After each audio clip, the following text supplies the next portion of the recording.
میرے اعلیٰ حضرت فرماتے ہیں عزت در رسول پہ ہے، عزت حضور کی۔ اور اعلیٰ حضرت نے ایک بات لکھی ہے بڑی قیمتی، اور میں نا جب کبھی پریشان ہوتا ہوں نا تو میں یہ والی بات کھول کے پڑھتا ہوں اعلیٰ حضرت، یہ بات ڈھارس بندھاتی ہے، ڈھارس توانائی دیتی ہے، پورا مضمون باندھا ہے۔ اعلیٰ حضرت کہتے ہیں بہروپیہ تھا مداری، روپ بدل بدل کے دکھایا کرتا تھا، بادشاہوں سے انعام لیتا تھا۔ ایک دن اورنگزیب عالمگیر کے پاس آ گیا، کہنے لگا میں روپ بدلوں گا، اگر آپ پہچان نہ سکے تو میں انعام لوں گا۔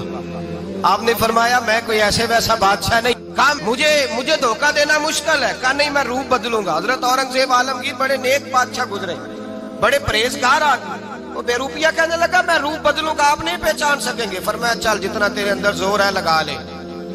حضرت نے اعلان کیا کہ میں نے فوجی بھرتی کر دیں، 2 ماہ کے بعد ٹیسٹ ہوگا۔ وہ 2 مہینے دوڑتا رہا، رنگ روپ بناتا رہا، آیا ٹیسٹ دینے، 2-3 سپاہیوں کا امتحان لیا، اس کی باری آئی تو 10 روپے دیے، کہنے لگے تیرے آنے جانے کا کرایہ میں نے تجھے پہچان لیا ہے۔ کچھ دنوں کے بعد جانے لگے سفر پر تو بھکاری آ گئے خیرات مانگنے، اس نے بھی سارے منہ پر سیاہی مال لی، کپڑے پھاڑ لیے، سر کے بال منڈا لیے، بھویں تک کٹا لی، بدرنگ ہو کے آیا۔ کاسا آگے کیا تو حضرت نے 10 روپے ڈالے، کہنے لگے تیرے آنے جانے کا کرایہ میں نے پہچان لیا ہے۔ کچھ دن گزرے تو ٹیچر کی ضرورت تھی، اس نے مونچھیں بڑی کر لی، داڑھی نکلی لگا لی، سر پہ جنا کیپ پہن لی، ایک شیروانی لے لی اور ہاتھ میں چھڑی پکڑ کے آیا، کہنے لگا میں استاد ہوں، 2-4 بندوں کا امتحان لیا، اس کی باری آئی تو 5 روپے دیے، 10 روپے دیے، کہا تیرا کرایہ میں نے پہچان لیا ہے۔ 2 سال گزر گئے، وہ جب بھی آتا حضرت پہچان لیتے۔ ایک دن سفر پہ جا رہے تھے، بہت بڑا لشکر تھا، جہاد کرنے جا رہے تھے اورنگزیب عالمگیر، تو دیکھا ایک پہاڑی ہے، پہاڑی پہ لوگ جا بھی رہے ہیں آ بھی رہے ہیں۔ اورنگزیب عالمگیر پوچھنے لگے یہاں کیا ہے؟ کہنے لگے ایک بابا جی بیٹھے ہیں دعا کرتے ہیں، اللہ کے نیک بندے ہیں۔ اورنگزیب کہنے لگے یار پرانے لوگ سارے ہی اللہ والوں کو مانتے ہیں، یہ بھی مصیبت آئی ہے جتنی نہیں آئی ہے، سارے لوگ ہی مانتے ہیں۔ کہنے لگے ذرا میں دعا نہ کرا لوں، اچھے کام جا رہا ہوں۔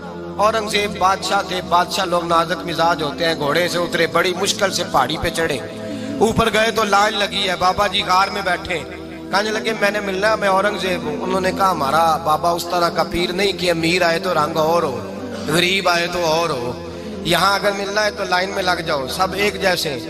اب لائن میں کھڑے ہو گئے، 50 آدمی آگے تھے، کہتے ہیں 51واں نمبر تھا، تھک گیا دھوپ میں کھڑا کھڑا۔ جب میں پہنچا غار کے دہانے تو میں نے بابا جی کے چہرے پہ نظر ڈالی تو بڑا نورانی چہرہ، بڑی خوبصورت لب و لہجہ۔ میں نے کہا میرے جیسا آدمی بھی پگڑی باندھ لے جو اچھا لگنے لگ جاتا ہے، بڑا خوبصورت انداز۔ کہتے ہیں میں ان کے پاس اتحیات کی حالت میں بیٹھ گیا، میں نے کہا حضور میں جا رہا ہوں جہاد کرنے، دعا کرنا۔ بزرگوں نے ہاتھ اٹھائے، اللہ اس کی مدد فرما، دین کو غلبہ عطا فرما، اسے دین کا سچا پکا سپاہی بنا۔ پھر تھپکی دی، 2-4 نصیحتیں بھی کر ڈالی، دیکھنا ظلم نہ کرنا، زیادتی نہ کرنا، جب تو جیت کر نہ کرنا، غرور نہ کرنا، نصیحتیں بھی کر دی۔ کہتے ہیں اب جب میں اٹھا تو 2-4 دینار بطور نذرانہ مسلح کے نیچے رکھے، اور الٹے قدم جب میں غار سے اترا انہوں نے رومال جھاڑا اور اٹھ کے کھڑے ہو کے کہنے لگے آج نہیں تو نے پہچانا، آج نہیں تو نے پہچانا، میرا انعام بنتا ہے، آج نہیں پہچانا، لا پیسے۔ اورنگزیب کہنے لگا یار تو نے حد کر دی، کہاں چڑھا کہاں کھڑا رہا، دھوپ میں تھک گیا، کمال کر دی بھائی تو نے، بتا تو کیا لے گا، اب تو دیکھ جلدی بتا، کتنے لوگ پیچھے دھوپ میں کھڑے ہیں، لشکر سارا کھڑا ہے، کیا لے گا؟ اس نے کہا سب سے قیمتی ہیرے وہ ہے جو تیرے سر کے تاج میں لگے ہوئے ہیں، مجھے تیرا تاج چاہیے۔ او بھائیو سننا اور یاد رکھنا، میرے اعلیٰ حضرت کہتے ہیں بادشاہ نے سر کے اوپر سے تاج اتارا، بہروپیے کے قدموں میں رکھا اور کہنے لگے یہ لے، اور یہ تو تیرا مانگنے پر میں نے دیا ہے نا، میں واپس آتا ہوں تو آنا میں اپنی مرضی سے بھی تجھے دوں گا، تو نے اورنگزیب جیسے بندے کو دھوکہ دیا، آنا میں اس وقت بھی دوں گا۔ وہ دے کر بس بات ختم ہو گئی، حد ہو گئی، دے کر کہتے ہیں جب میں پلٹا نا واپس، بہروپیے نے آواز دی بادشاہ ٹھہر جا، تو میں نے پلٹ کے دیکھا تو کہنے لگے یہ اپنا تاج لے جا، اٹھا اور لے جا۔ میں نے کہا 2 سال بیت گئے تجھے محنت کرتے، آج قابو آیا تو لے جاؤ، کہنے لگا لے جا، مسئلہ سمجھ میں آ گیا۔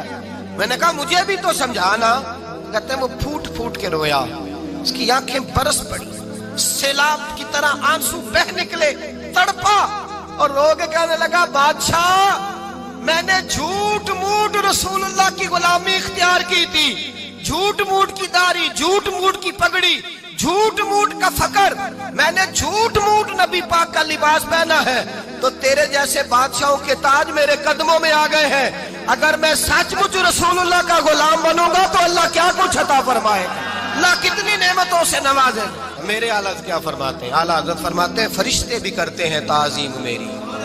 کون جی؟ اللہ ایسا عقیدہ بھی کم ملے گا جو بریلی کے امام کا عقیدہ ہے، ایسا بھی کم، کہتے ہیں فرشتے بھی کرتے ہیں تعظیم میری۔ کیوں؟ فرمانے لگے فدا ہو کے ان پر یہ عزت ملی ہے، فدا ہو کے ان پر یہ حضرت